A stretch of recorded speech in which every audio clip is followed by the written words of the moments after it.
The final movie we watched this week was Nico's pick, that being the 2014 film Whiplash. Dude, Whiplash is a film about Andrew, a drummer at the most prestigious music school in the country, dealing with a music teacher who's pissed off that he's bald. Tanner, what's your fun fact?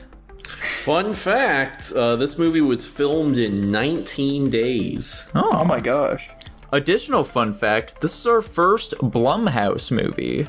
What's a Blumhouse movie? Blumhouse, Dylan, is a studio who mainly just produces shit movies. It's a bunch of schlocky horror movies that are made on I thought they did Five incredibly... Nights at Freddy's. Fuck! God damn it! Never mind. I forgot about that one. Am I missing a joke here? No, there's actually a Blumhouse movie, Tanner. Okay. That's all there is Anyway, to it. I'm sitting at an A-. I'm sitting in S. Dylan, how about you?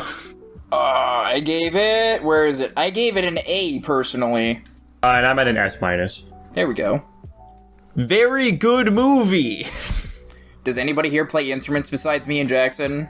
I think this movie takes the, instrument playing to an extreme. I don't know if I can recall any tales of it being this intense, but I do definitely see the struggle in our main character's story. It's definitely one of those, you gotta be able to, sweat and bleed and cry for what you want. And a lot of people would look at this teacher and be like, that's a very unorthodox way to do things. He's just an asshole. He isn't teaching them. He's fucking berating them. But I do agree, I don't remember the line verbatim, but basically he was saying that the way we're raising and teaching kids nowadays is very soft and we're kind of just passing them along. My goal on this planet is to make people push themselves to their limits and go beyond that, because we're never truly aware of what we're capable of until we're pushed to do things we thought we could never do before, which I thought was a very powerful message in this movie. And then me obviously having a music background, I did appreciate a lot of this. I like some of the musical pieces in general. I thought it added a bit of realism, but also just it deals with a turmoil struggle with, trying to be the best, and he even has the conflict with his family where it's oh, well, look at my son, he's the all-star fucking running back or whatever the fuck of the football team, and they're all praising him, and he's oh, well, I made it to this jazz band for one of the most prestigious schools, and his family's okay, whatever the fuck that's supposed to mean. Anyway, you can see that guy, he's fucking playing football.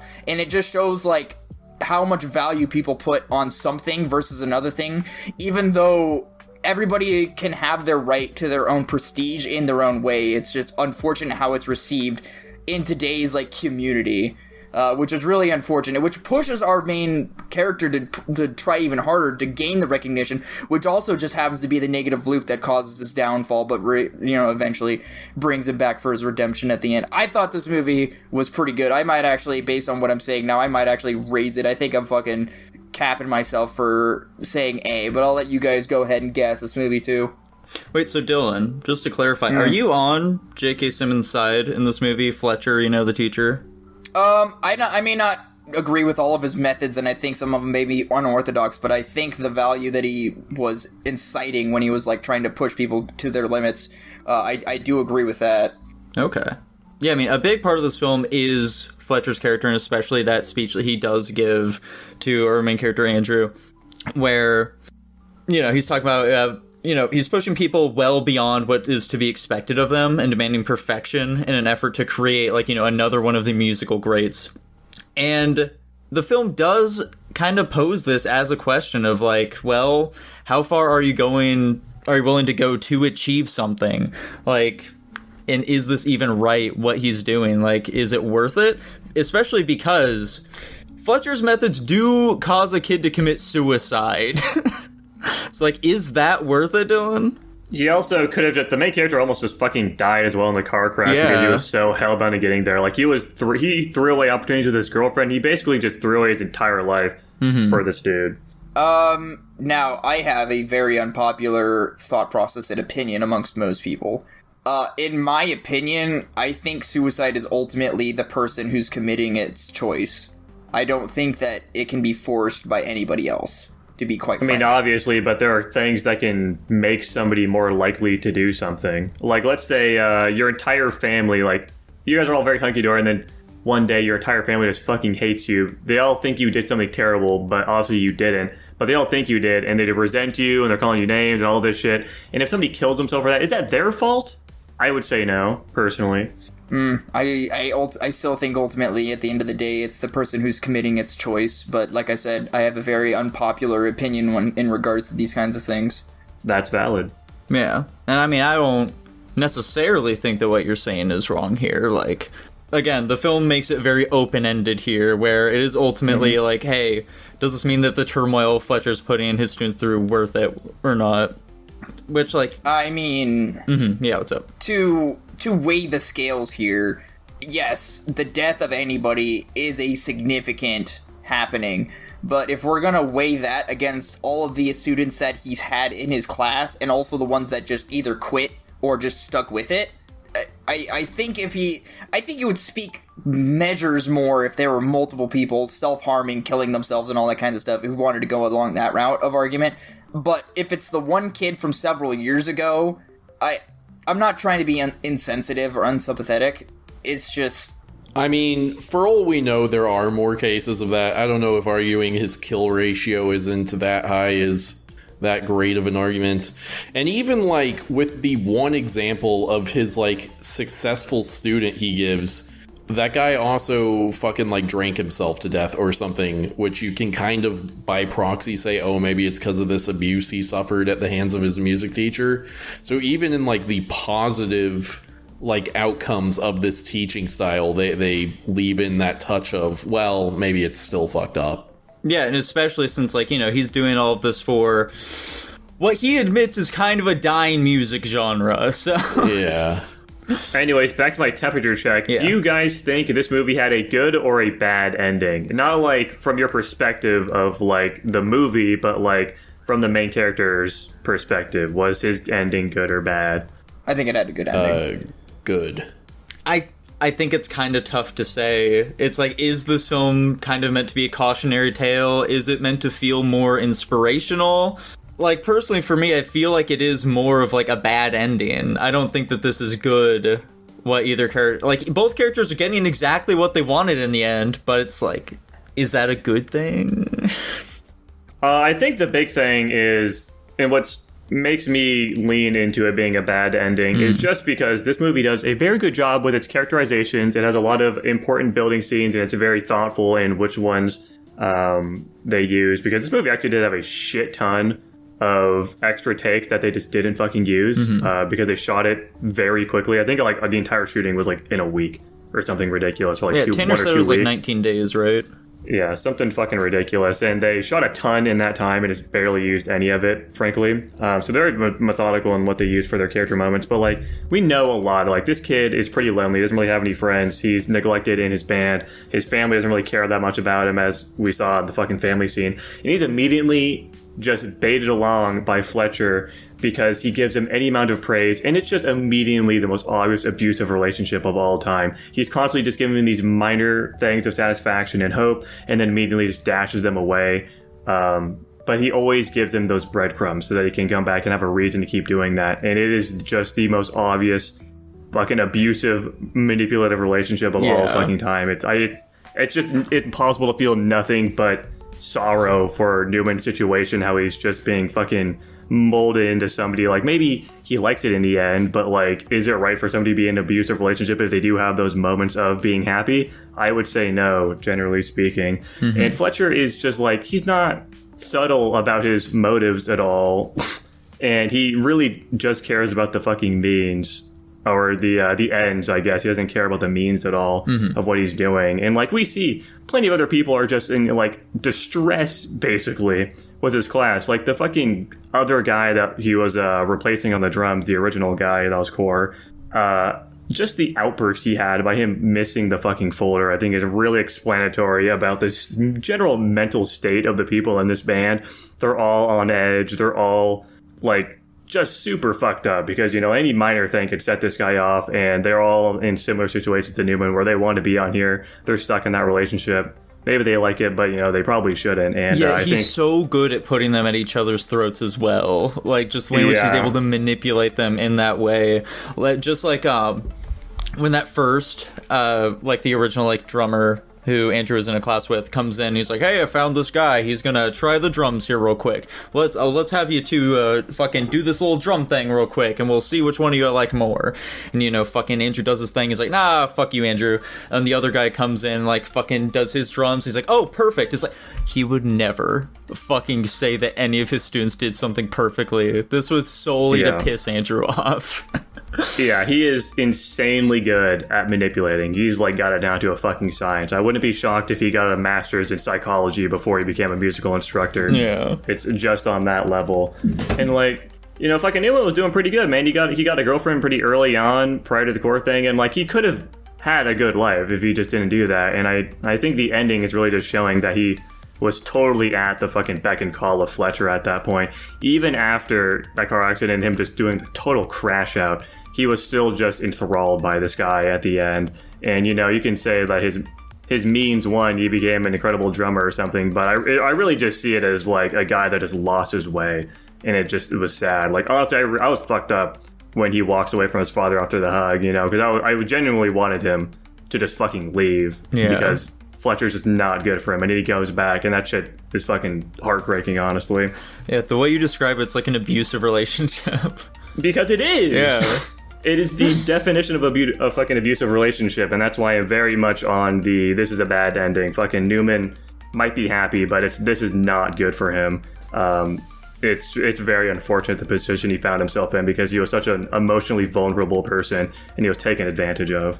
But it's like at the same time, you can kind of feel why he wants to earn his respect throughout the film. And like during that big last scene where fucking fucking Fletcher, like, you know, he nods his head and he's like, yeah, you're doing it, kid. Or like when he like walks up and like adjusts the cymbals to like help him out, it's like he finally earned his respect. He's finally gotten what he wanted. It's like, damn, hell yeah. But also, damn, That's the thing though, is that when does it end? Yeah. Because I don't think Fletcher's ever gonna stop doing the shit he's already currently been doing the entire movie with this guy. Presumably they're gonna get to another breaking point where he fucking tackles the guy, because it's probably gonna be more severe that next time. And I just cannot see this ending well at all for this guy. It's just insanely unhealthy. It's weird hearing you guys give what I view as criticism, but yet ranking. No, this the is movie all higher, good stuff, Dylan. I know. I'm trying to program my brain to not register this as criticism. I've been trying to fight that urge this whole time, so please forgive me for calling it criticism in the first place. This is some incredible character writing. This is both the main characters, fucking Fletcher and Newman, are insanely well written for the most part.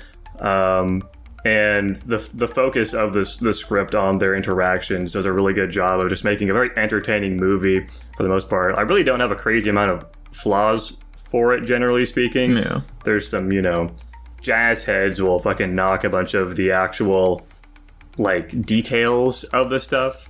He for sure wasn't playing a lot of the music accurately, but who cares? He made it look close enough. Yeah, the big thing, though, is, like, this is a character drama at the end of the day, and them playing music is just a vehicle to move that plot along. Realistically, this movie could take place in any setting.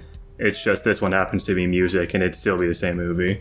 I can appreciate that this is one of those movies where we both all saw the same thing, but came to two different conclusions, and there's not necessarily anything wrong with either of them. Yeah, so I was the number one hater of this movie in terms of our ranks. A-, boo, you fucking hate this shit? You wanted to watch that stupid zombie movie instead, didn't you? Fuck you.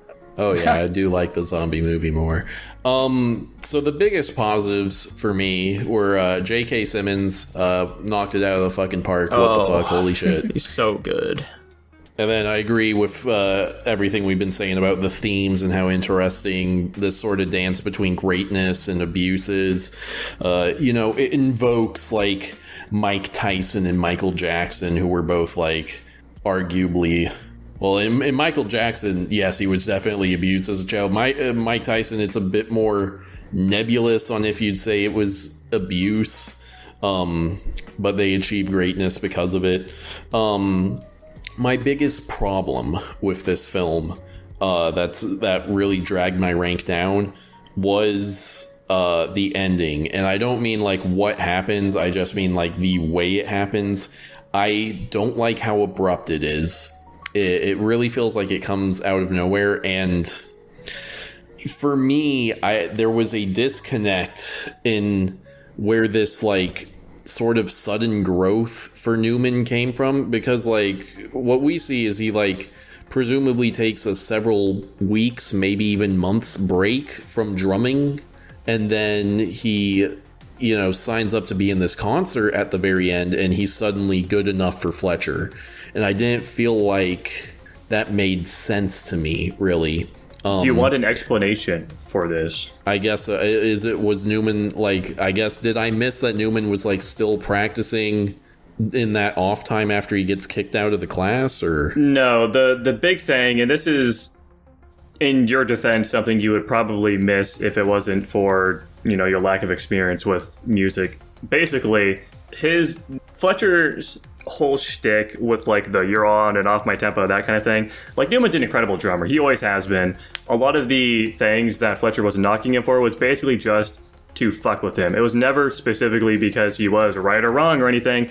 And as they demonstrated in early parts of the movie, like specifically with the very first part when somebody was out of tune but he actually wasn't, it's really all just a mental game about trying to weed people out and grow their confidence.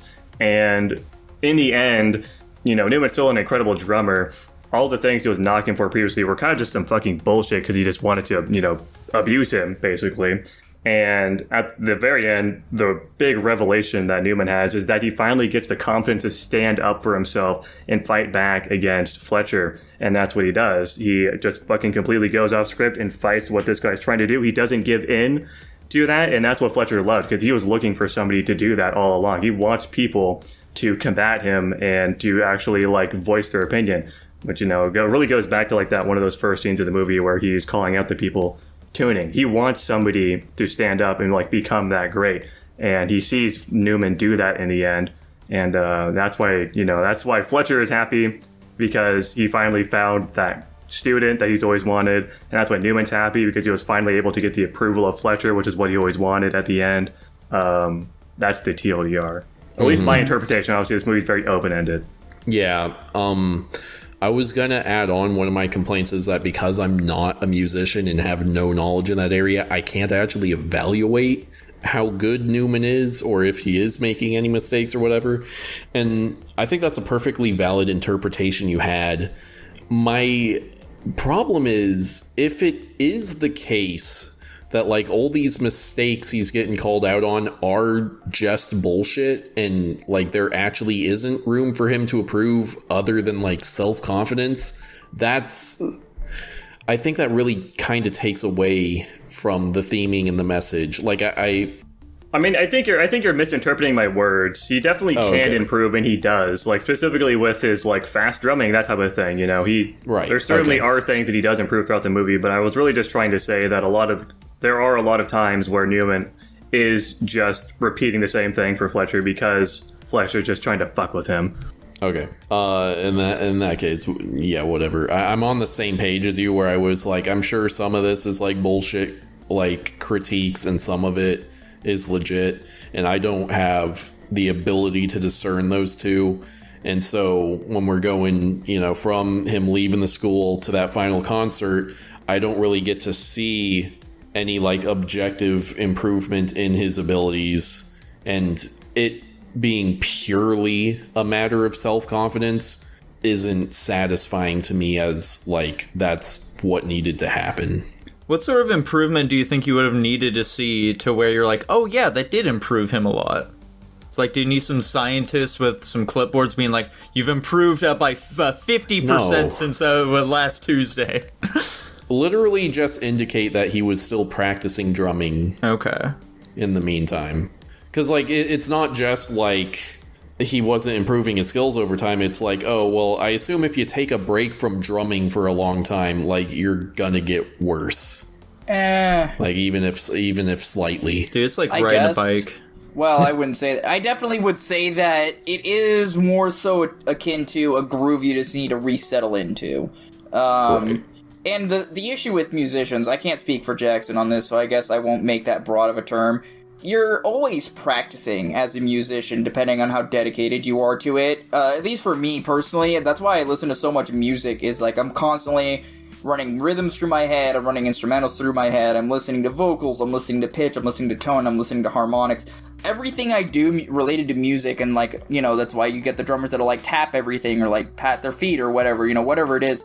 So, and that, they kind of explore that throughout the movie too. You always see Newman, he's like listening to music, he's reading music, he's tapping, he's doing everything he can to expose himself to music. But yeah, I mean, it's very much so, yeah, I guess I can agree with Nico's comment. It's like a bike, you can't really forget too much. Well, the big thing is, like, he is an insanely good drummer. Like, let's not 100%. get past that fact. And if it's like a 2 weeks or a month off of something, he'll certainly be a little rusty. But at the end of the day, he's still an insanely good fucking drummer. So, like, he's still going to perform at a very high level. He just might take a second to, like, get back into the groove, which is kind of what happens in that first song, where he just has to ad-lib some shit. And, you know, that builds up his confidence and, you know, de-rusts him a little bit for that, like, incredible performance he gave for the solos of the second one. I'd like to imagine that this is how the conductor at Nintendo is, you know? He's just fucking screaming at the brass section while they're trying to record for the Toad's Factory theme. Well, alrighty, boys, if that's about all we have to say about this movie. Man, this movie was great. It was probably the most intense film we've ever seen. Once again, J.K. Simmons killed it. Good job, dude. Just like the fucking ending, man. Like, holy shit. Like, I by the fucking time the credits rolled, I didn't even realize I was holding my breath. Like, oh my god, that shit was so intense. I fucking loved it. S-tier film. Dude, I agree with it being an S tier, except I gave it an S-. Bummer. Still a very good film. I could definitely see myself raising this in the future. I think the big thing that was holding me back from rating it higher is really just the lengths that Newman's willing to go for. Like, there's some suspension of disbelief things that I broke. Like, you're telling me you got hit by a fucking car and just walked it off? Like, that shit's kind of stupid. And there was some other, you know, moments in the film like that. Like, I think the breakup scene was pretty stilted. But that's kind of by design, you know, it didn't really work for me. But generally speaking, it's an incredible film. I'll go ahead and raise mine a rank. I'll give it an A+. Dude, this movie has the one meme video that I see popped up every once in a while, where he's like, get the fuck out of my face before I fucking demolish you. I think that part was fucking awesome. I think that shit's funny as hell. There's a lot of memes that stem from this movie. Oh, I love that shit. Nico, you should use that in the fucking Guapish at the movies transition. Okay. Hell yeah. I do think I was a bit too harsh on this movie. I'm gonna go up to an A. Holy shit. Nico, we did it. We raised the rank by 2 points. And actually, thankfully, because you guys raised it by 1 point each, it actually got it into the S tier. It is now officially an S- tier movie. Our first S tier in what feels like fucking forever, bro. When the fuck was our last one? I almost wanted to give this movie an S-. I just don't know why I can fully verify whether I can. I like the way Dylan uses the word verify. Verify isn't the word I was thinking, but our last You've been S tier doing it a movie lot the was last The Raid couple 2. weeks. yeah. The Raid 2 was our last S tier? Yeah, that was over like half a year ago. Jesus. Oh my god. Yeah, all you guys need to do is just pick. Oh wait, no, I'm fucking tripping. The Shawshank Redemption. I totally just passed that. That one was our most recent one. Okay. Oh man. Dude, I'm doing what I can to pick some S-tier films. You guys just gotta follow my lead. Dude, me too. Except I'm not. #me too. #me too.